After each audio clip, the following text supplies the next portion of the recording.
Bonjour à tous, c'est Saveur d'Ameline. Alors aujourd'hui je vais vous montrer comment faire des pizzas. C'est vrai que pendant ce temps de confinement, il est important de vider les placards et on a tous de la farine dans nos placards, pas vrai?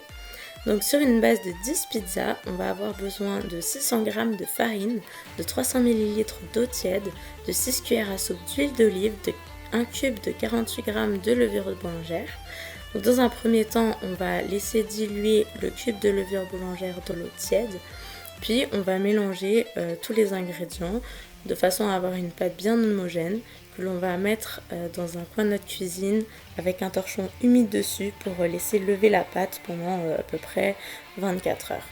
Donc une fois que notre pâte est bien levée, on va former des petites boules que l'on va vraiment asperger de farine. Il ne faut vraiment pas que ça nous colle aux doigts ni au poste de travail, donc n'hésitez pas aussi de saupoudrer donc votre rouleau pâtissier.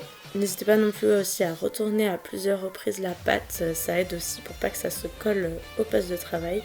On va venir étaler la pâte très très finement, plus fin que l'épaisseur normale d'une pâte à pizza, car une fois dans le four, cette pâte va s'élever et on va du coup avoir le résultat que l'on attendait d'une pâte quand même assez épaisse, croustillante.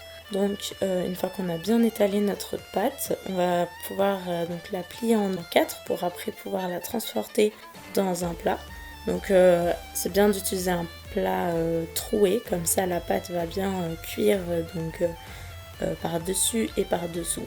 On va mettre ça à chaleur tournante dans un four à 200 degrés pendant 5 minutes, voilà le temps de reformer notre boule de pizza. Donc une fois que notre pâte est bien pré-cuite, on va pouvoir donc déposer nos aliments. Donc comme je vous ai dit, c'est vraiment l'occasion de vider nos congélateurs, nos frigos.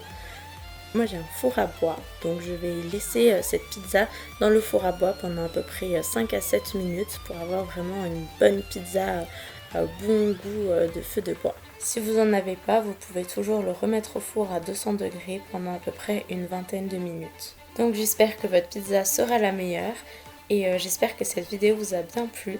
N'oubliez pas de visiter mon site et je vous dis à la prochaine pour une prochaine vidéo.